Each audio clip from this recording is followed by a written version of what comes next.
Hi, they're saying I'm having problems, but I don't see any problems. They're always trying things more difficult than they have to be. Have you noticed that? Okay, very good. That's called technology. Welcome back to Global Media Network LLC. Our Passionate World Talk Radio is a wholly owned subsidiary of GMN LLC. Our motto is and always will be educate, enlighten, and entertain. And since in the summer, certain hosts are taking vacation, and today we're making up because tomorrow Betsy Worcel will be out. So it's Lisa Skinner and I, Lillian Cauldwell, who will be doing Lest We Forget. And today, Lisa is going to be talking about the LGBT, which means, for those who don't know, lesbians. G is for gay. B is bisexual. And the last one is transgender. But it saves you all those syllables when you just say LGBT. So next time somebody comes up, or they ask you that question on Trivial Pursuit, you'll know what it means. And now to Lisa Skinner. Hello, everybody. Thanks for joining us again today for another special episode of Lest We Forget. Now, if you were watching last week, we started our new series on transgenderism in the United States and the controversy that it's causing, especially because it is so widely trending in the media. So this week, I wanted to present to you the continuation of that series with the survey that I presented to you last episode done by the Pew Research Center. And what they did as part of this survey was they posed a question to the general public. The question is, why do some people think views on issues related to transgender people and those who do not identify as a man or a woman are changing too quickly? And these are the responses that the survey was given in their own words. And they actually cover multiple topics or subjects. So the first one that I want to read to you are the general concerns about the pace of change. And as I'm going through this, think about how you would have responded if you had been part of this Pew Research Center. We would really love to hear your thoughts about this. So we'll talk about that a little bit later. Lillian will. So, general concerns about the pace of change. One person responded, "The issue is so new to me, I can't keep up. I don't know what to think about all of this new information, and I'm baffled by so many changes." Another person says, "It takes quite a bit of time for society to accept changes. I have not been aware of this issue for very long. I am relatively conservative and feel that changes need time to be accepted." So those were two of the responses that were published in this article regarding general concerns. The next category are for religious reasons. One person said, they responded by saying, "People now believe everyone should just forget about their birth identity and just go along with whatever they think they are. God made us all for a reason. And if he intended us to pick our gender then there would be no reason to be born with specific male or female parts." Another person, "I have a personal religious belief that sex is an essential part of our eternal identity and that identifying as someone other than you are just does not make a lot of sense. And then the third response that was published goes on to say, I believe God created a man and a woman. We have overstepped our bounds in messing with the miracle of life. I side with my Creator. These were 3 responses given in the religious reasons for the responses. The next category are concerns about long-term medical consequences. First response says, we do not know the long-term health problems of hormone therapy, especially in young children. 2, more time needs to pass to study mental, physical, emotional ramifications of medications and surgeries, especially when done before puberty and or adulthood. And then lastly, accepting gender fluidity, especially for younger children, seems quick. Also, medical treatments related to gender for people under 18 seems to be accepted without longer-term studies. And as you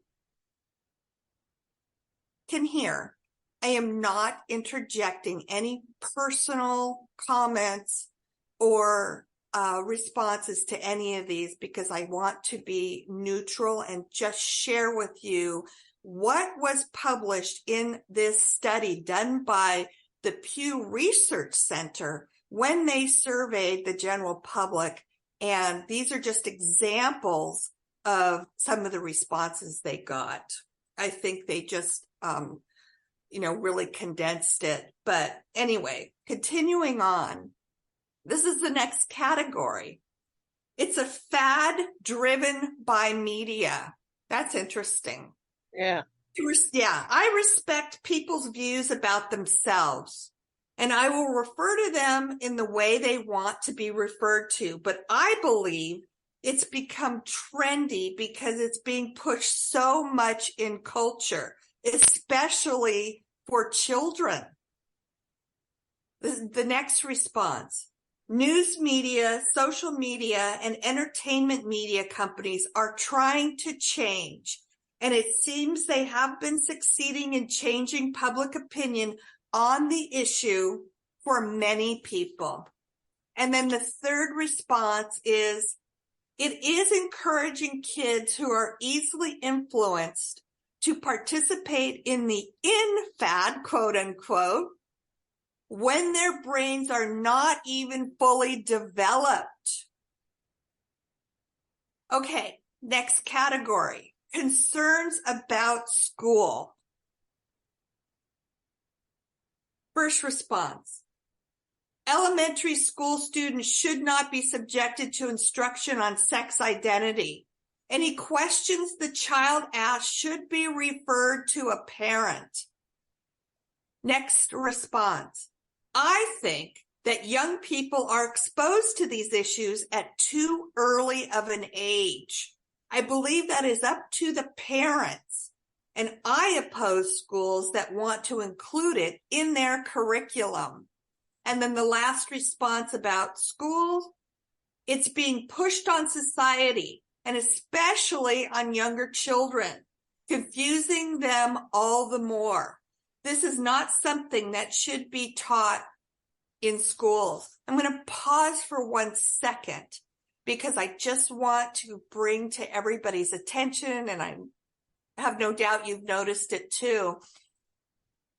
The major theme in most of these responses is in regard to younger children. So that is definitely a major concern for probably the majority of the people out there. I know it's a concern for me. I am going to say that that is my personal belief, but that's a consistent response in what I've read to you so far. So this is the second question that they asked the general public, and to please respond in their own words. So the question was, why do some people think views on issues related to transgender people and those who don't identify as a man or a woman are changing too slowly? So on the subject of discrimination, one of the responses is as follows. There are far too much discrimination. There is far too much discrimination, hate, and violence directed toward people who are brave enough to stand up for who they truly are.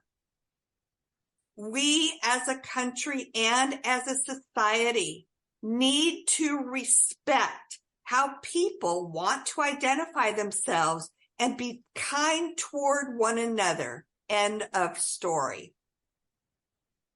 The second response, protections for basic rights to self-determination in identity, healthcare choices, privacy, and consensual relationships should be a bare minimum that our society can provide for everyone, transgender people included. Number 3, there is too much discrimination. People need to quit controlling other people's private lives. I consider them very brave for having the courage to be who they identify with. And the last response in that category is, equal protection has not kept up with trans issues. I have to say that we talked about that last week, including trans youth and the right to gender affirming care. Okay, that same question now in the category of legislative efforts. And the first response is, acceptance is not changing quickly enough. There remains discrimination, and elected officials are passing laws that make it more difficult for transgender individuals in society to live, work, and exist. Number 2, we are going backwards, and with all the anti-gay and trans legislation that is being passed. Number 3, for every step forward, it feels like there are 2 steps back with reactive conservative laws. And number 4, these laws are working to restrict the rights of trans and non-binary people. And also discrimination is still very high, which results in elevated rates of suicide, poverty, violence, and homelessness, especially for people of color. That actually was part of the survey that we discussed last week. And that was a public response to that. And then finally, the last response in legislative efforts category, if I'm not mistaken, is the spate of laws being proposed that would take away the rights of transgender people is evidence that we are a long way from treating them right. Okay, that was the last response in that category. Next category, society is not open to change. The first response, too many people are simply stuck in the binary. We as a society need to just accept that someone else's gender identity is whatever they say it is, and it rarely has any bearing on the lives of others. Number 2, these are people. Who they say they are is all that matters. Society, mostly conservatives, doesn't understand change in any form. So they fight it, and they hinder the ability for others to learn about themselves and others, which slows growing as a society to a crawl. That's an interesting statement. Wouldn't you agree, Lillian? Oh, yes. Okay. 3, it's an issue that has been in the closet for centuries. We know this. It's time to acknowledge and accept that gender identity is a spectrum and not binary. Number 4, we are not accepting the changes. We refuse to see what is in front of us. We care too much about not changing the status quo as we know it. And then the last response to the question in society is not open to change category is that society often views this as a phrase or a period of uncertainty in their life. Instead, it's about a person bringing their gender identity in line with what they have experienced internally all their life. And then finally, this survey states, most, and this is the survey talking, most say they're not paying close attention to news about bills related to transgender people. They just don't even want to go there. So, they also tell us that many states are considering legislation related to people who are transgender, but a relatively small share of U.S. adults, and that share actually is only 8%, say they're following news about these bills extremely or very closely. Another 24% say they're following this somewhat closely, while about 2/3 say they're following it either a little closely, and that's 23%, or not closely at all, and that's 44%. Or that it's bad that they haven't, and 51% say it's either neither good nor bad that their children have or haven't learned about this in school. So I find these responses to not only be very aligned with the facts that we presented in last week's episode, but they're eye-opening and fascinating to me. So, Lillian, what's your response to what I just read that the general public feels about this transgender issue? I think that considering we're not a country that aligns church and state, we seem to follow the dictates of religion very, very carefully. And that a lot of people are guided by what they learned in Sunday school and what has been reiterated by their parents through the generations.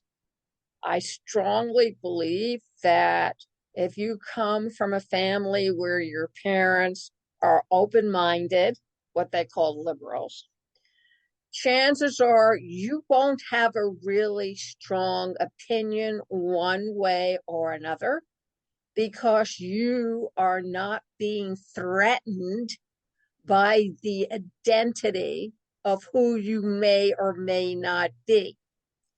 For example, folks, in nature, there are many animals, fish included, which are some of them are mammals, that are both sexes, male and female. And while before they give birth, they're all male, but when they give birth, they are female. Look at the lovely seahorse, for example. They carry the eggs of the female, of which they are, inside their pouch. You don't see people getting upset about that. In fact, recently I saw, I'm not going to say a caricature, but they had 2 men who were pregnant because they were women, even though they were dressed as men, and obviously they did not have sex change in terms of their biological parts. it did not offend me. I think it'd be great if men had kids because it would give them an eye opener of all the pain that's involved in giving birth. I think they need to experience that firsthand. I also think that a lot of parents are afraid, again, the fear factor, that if their kids are exposed to other young people who have already declared their gender, that their kid will take it as a permission for them to act the same way.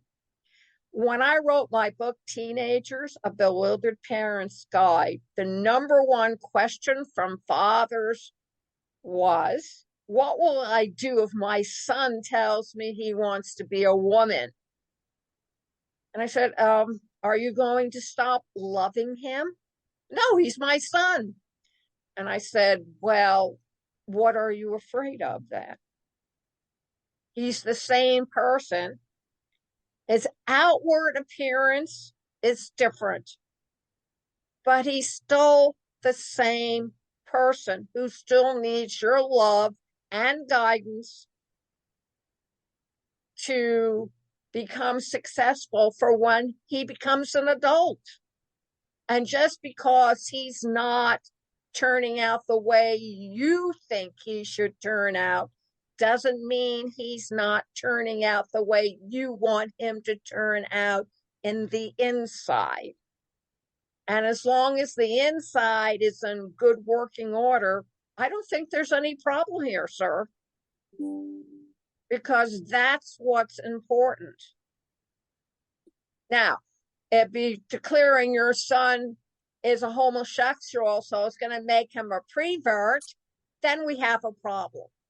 Or if it's going to turn your daughter who wants to become a man into a serial killer, we have a problem. But if the problem is that they're happier being something that they weren't born to be, they're not a threat against society. The only threat is the fact that your preconceivedness of what they should look like and act like is a threat to you. And it's very difficult for humans to accept change. Now, Lillian, I do want to say that, and this is my personal opinion, I'm going to share it with everybody, that I have a very difficult time wrapping my head around children who want to change their sexual identity. And part of the reason why, as we all know, psychologists tell us that children's personalities are not even developed until they're minimum 5 years of age. So at 5.5, and they come to their parents and they say, Mommy, I am in the wrong body. I want to be a boy, not a girl. But their personalities only were just recently developed. Do you think at 5.5, 6, 7, 8, 9, 10 years old, these children are mature enough to make that kind of lifelong decision for themselves? This is what I take issue with. I don't think so. We know, and somebody said it in the responses, and it's absolutely true. I know this from being a certified dementia practitioner, that a young adult's brain is not fully developed until they're in their 20s. So how could a child at 5.5 years old determine a decision that will take them into their adulthood when their brain is not even fully developed yet and won't be for some time? So I don't know. My feelings about this is, I'm not saying that children shouldn't feel that they're not in the right bodies, but I think as far as any changes made, permanent changes, surgeries, I personally feel that they should wait until their brains are fully developed, they experience life more than they have at 5.5 or 6 years old, or even as a child or an adolescent. And then if they still feel that way into their adulthood, that would be a better time to make such a dramatic decision as to actually have your body parts change to match the gender that you feel you truly are. I don't know, Lillian, what do you think of that? I think that I've known some kids who at 5, 6 years old acted more like girls or acted more like boys, even though they were the opposite sex. Yeah. And their parents did more damage to them psychologically than having their bodies changed. On the other hand, if our society could accept these kids to be whoever they want to be, and if they want to dress up as boys or dress up as girls, they should be allowed to. But our society does not operate like that. You And talk about a train wreck waiting to happen. There's enough bullying going on in yes, schools as it is. And then to subject a kid who dresses the opposite of their birth yes, sex. it's even worse. And yet nobody seems to be upset with the idea that parents have the right to pick the hair color, to pick the eye color, to make sure that the kid is a genius or very smart, or make sure that the kid is going to be tall or short or thin. And a lot of parents want to have the right to do that.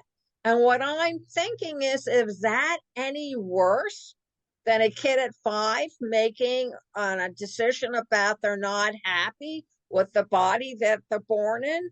I don't know.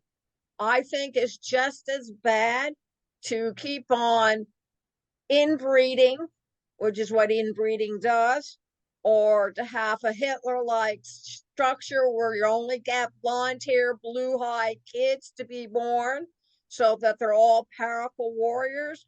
I think if you're going to play God, and that's what you're doing, and nobody seems to get upset about that at all.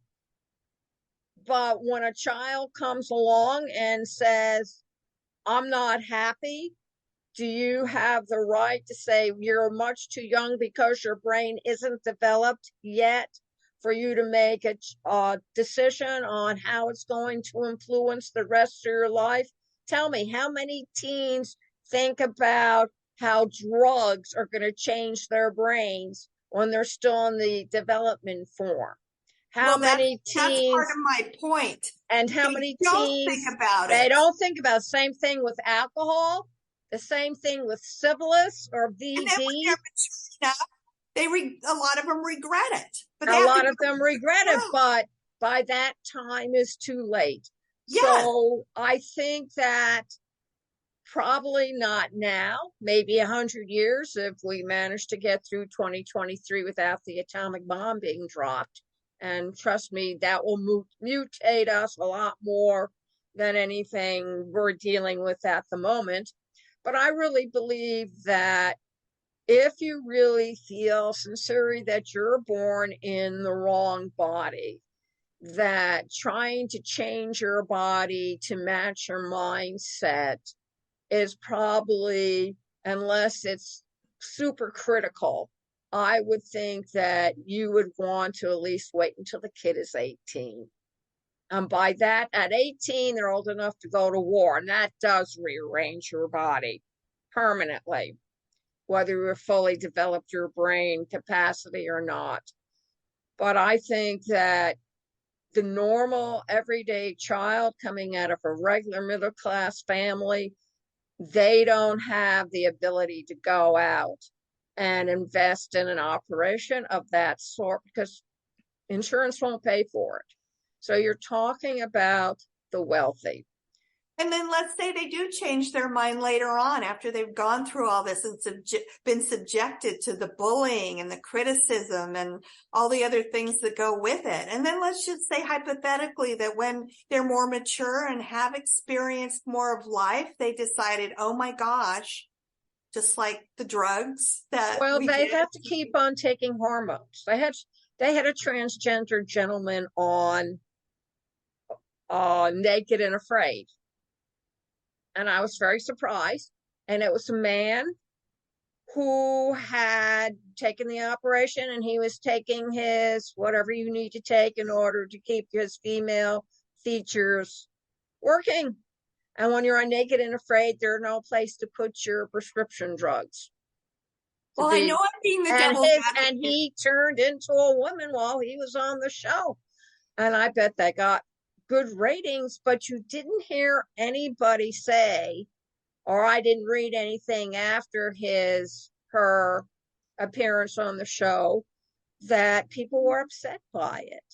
So well, I don't know. I want to mention is that it's my understanding, I have been told this by many people, that in order for a doctor to agree to even do a sex change operation, they have to go through extensive psychological counseling to make sure they're going to be able to handle the change. How can a 5, 6, 7, 8, 9-year-old be psychologically prepared to handle a drastic change like that when they barely lived any life at that young age? That doesn't make any sense to me. But I don't think there have been any operations on these kids. I haven't read of anything about a 5, 6, or 7-year-old kid having a gender change because they wanted it. I really think that you're talking more about kids who are 14, 15, 16, a lot older. I think that it really, and I know a lot of gay ladies, for example, who are very content to stay the way they are, but they pursue what choices they make for who they want to date. I don't think being gay and being transgender are synonymous. I think most people who are transgender, and this actually came up in that survey that we talked about last week, that most people who are transgender do not identify as being gay. Well, they want to be the opposite sex, but that doesn't mean it's because they're gay. It's because they just feel that they were born into the wrong body, that they really feel like they're male or female, but they have the opposite body. I understand that, but they're still included within the gay lesbian community because they are, even though they may want to become a male, they still, while they're waiting for their changes, date males. I mean, when you take a look at the homosexuals who dress up as in drag, right? Drag just means you're transgender. You're pretending to be something you're not, but you're still dating your sex. So if you're a woman who's trying to change into a man, you're still dating women. And there have been instances in history where these folks have gotten married and their partners have never guessed that they were transgender, which is, I don't know, mind-boggling to me. But what can I say? I think that if you're a responsible parent, you're not going to allow your young child at 5 or 6 or 7 have an operation, because I agree that I don't think they're responsible. But on the other hand, by the time you're 18, there are certain choices that are open to you that you can go ahead and do. And I think that if that's what you want, that's fine. But I also think, like anything else, you have to be told everything that may or may not happen to you. I think one of the most noticeable examples of what we're talking about is what you see in the news all the time about Shiloh Jolie Pitt, who at a younger age insisted that she was in the wrong body. And now she's in her late teens. And I think, if I'm not mistaken, she's changed her mind about that. She really does enjoy being a female versus the male that she claimed she felt she really was. Am I mistaken about that? I think that No, she has. there have been several stars, Yeah. Hollywood stars, that have had gender changes. Well, she And didn't have a change, but she changed her mind about it from being a young child, and then by the time she was in her late teens, has embraced being a female. and she'll probably change her mind again, but there's some people who seem to know who they are and who they feel better as. And I'm not going to say, no, you're wrong. But at the same time, I think that if they're really, my feeling is, if it's something you really truly believe in, you'll wait. Yeah, that's the point And I'm trying to make. and that's basically, but the United States citizens, hurry up. Instant gratification. I think it's a gene in our system now, because a lot of kids tell you a lot of things. And because they're exposed a lot earlier to the commercial social media world than we ever were, that there are lots, they see the advantages of being male over female or female over male. And well, I want to tell you, I have a 7-year-old granddaughter, and many times she tells me things, and I'll say to her mom, who's my daughter, oh, she told me this. And my daughter says, and you believed her? She's only 7 years old. They'll tell you anything. Yes and no. Case in point. Well, I don't know. I have a son and a grandson now. And my son told me a lot of things when he was 4 or 5 years old. And 40 years later, 45 years later, he's doing exactly what he would told me he was going to do when he was 4 years old. So I think you have to be careful. I would say it's a minority of kids who have a good sense about them. And then you have the rest who are normal. It's almost like I'm watching a movie now on Netflix called Fatima, about 3 kids, 7, 9, and 12, who said they see the Virgin Mary. And the adults, of course, think they're lying, or they're going to have them declare it insane because they don't believe it. And yet these kids are being punished for something they really believe that they said happened. So I think that it's the same thing. Not everybody's going to believe you.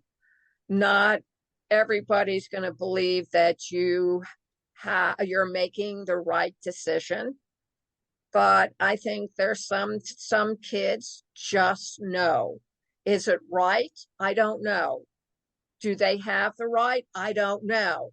When you can give the fetus the right to live over the life of a mother in a Catholic hospital, let the mother die and take the fetus because it's a live human being. Let me tell you something. I have a lot of problems with that. Well, my daughter at 6 years or 7 years old told me that when she grew up, she wanted to be a clown. She'll be 40 next month. Is she a clown? No, she's not a clown. She's a scientist. Yeah. Well, when my kid was 4 years old, he was going to be an artist, astronaut, actor. And when he was in the high school for visual and performing arts, he majored in both acting and art. And when he got to Parsons, he was told he had to choose. So he chose art. Now he's world renowned. I just think it depends on the child. Yeah, and he waited until he was more mature to make that decision and had lived his life. And lived his life. And I think you need to guide give him to that decision. But you have to give the kid the ability to do that. And we're Yes. not giving the kids the ability to do that. If they really feel like they'd be more comfortable in a boy's body, let them dress as a boy for the next 5 or 6 years. See whether or not this is something they really want. Or the same thing with a boy. I agree with him you. the space to I do just that. think that that's about as far as it should go until they are more mature and have had more time to know whether or not that's really how they feel. But I'm not suggesting that we deny them the way they feel, just not make any dramatic changes until they grow up and decide whether or not they still feel that way. That's the only point I'm really trying to make here. And I agree with you. I think that giving a 5-year-old the right to decide what's going to be right for them for the rest of their life is like giving the President of the United States the authority to hit the button to explode the bomb. Well, let me make one more point about this, because Lillian, when you and I were growing up, and we're females, some of us had a tendency, and I'm one of them because I had an older brother, to be a tomboy. Yeah, I was a tomboy. My mother, and she was in the fashion industry. She hated it. Yeah, I prefer to play rough sports, baseball and basketball and football with my brother and his friends, and I was accepted.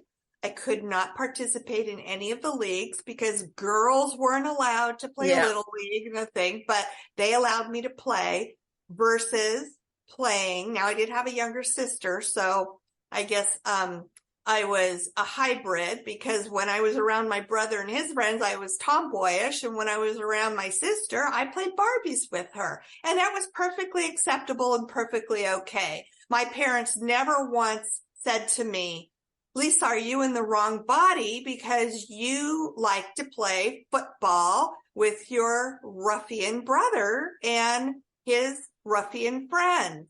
Never once did they say that to me. Some girls were tomboys and some girls were what I used to call girly girls. And there was absolutely nothing wrong with it.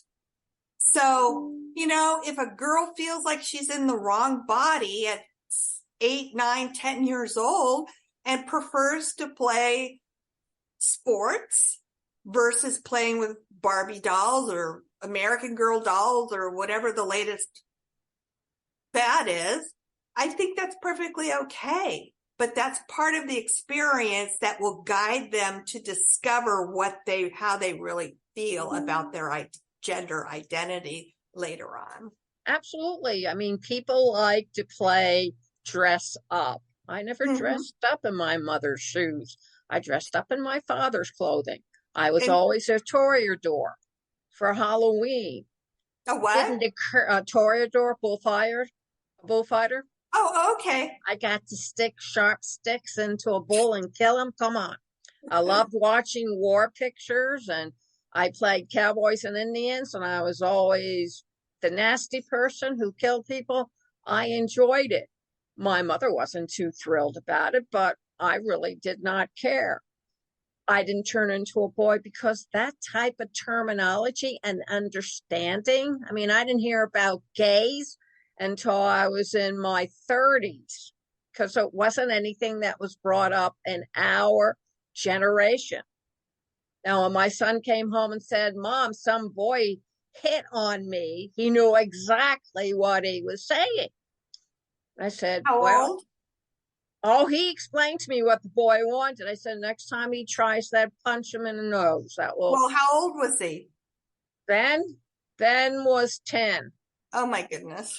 And he had sandy hair and hazel eyes, and he was gorgeous. I mean, the police warned me to watch out for child trafficking in Houston, so he wouldn't be snatched.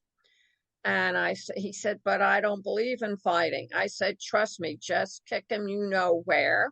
He'll get the message, because talking to him won't do anything. And Ben said, okay, Mom, if you say so. And he did, and the kid left him alone. And then when Ben got older, he used to mock the gays about, hello, that kind of stuff. But if they saw a movie like Zorro, the Gay Blade, which was a satire about Zorro being homosexual versus being straight, you had to explain it. Now he got it. And maybe it was because he was in life drawing. By the time he was 5 years old, yes, he drew naked bodies, but in his mind's eye, he was drawing a body. He didn't see that other stuff. Well, this has been an extraordinarily dynamic and interesting segment today. Are we continuing this again? We're going to continue this next week because we are having another person take a vacation day, but we will be next Friday at 3 p.m. Yeah, we're going to get back on our regular schedule for next week. We don't want to confuse people, but we don't want to confuse people. Yeah. However, we're going to leave you with a challenge. If you know what cisgender means, CISGENDER, I want you to call us up next week at 484-364-1032 and give us your definition. I don't even know what it is, so can I call in? Yeah, you can call in. I didn't know what it was in until I looked it up. Please don't look it up on Google. I want to see whether or not you are trendy with the new terminology that is now coming out with BGLT and normal people. Now, since you're opening up the phone lines for our show next week, is it okay if people also call in and comment on anything that we have talked about last episode and today's episode, especially in response to the general public's responses to the Pew Research Center survey that was put out there and interviewed the general public? I would personally love to hear how all of you out there feel about this topic. It's really, I mean, there's no denying it's controversial, but we would love to hear your views on it as well. So is that okay with you, Lillian? That's fine. And I'll tell you folks something. It's not going to go back into the closet. If anything, I'm curious to see what happens with artificial intelligence, whether or not we'll have gay, lesbian, transgender, artificial intelligence available to us in a Walmart nearby. Gosh. So we want to, before we go away and stray, Lisa will provide her email. So if you have any opinions or you have any questions, they will certainly be brought up next Friday at 3 p.m. Lisa? Yeah, you can email me at my personal email, which is dementiawhisperer1, the number 1, at gmail.com. And I want to thank everybody for being here with us again today. We really look forward to sharing this information and the opinions and comments and the facts that we extensively research for you to bring you dynamic shows like this. So thanks again. Have a wonderful weekend. And we will see you next week, Friday at noon. Same time. At 3 o'clock. I'm sorry, not to confuse you. I'm on the West Coast, 3 o'clock Eastern time, noon Pacific time. Yes. And if you're in England, that's 5 hours ahead of 3. And if your math is still working, that's 8 o'clock in the evening, because when we switch, they switch as well. You can reach Lillian Cauldwell at pwrnetworkllc@gmail.com. You can see this all over again at youtube.com/PWR Network _PW Talk Radio, on Facebook.com/Passionate World Radio, on Twitter.com/PW Passionate World Radio, and at Instagram.com/PWTR. So we want to thank everyone for joining us today. We will join you again next Friday, 3 p.m. And check out the website at https://passionateworldtalkradio.com. Thanks again and have a great weekend. Thank you.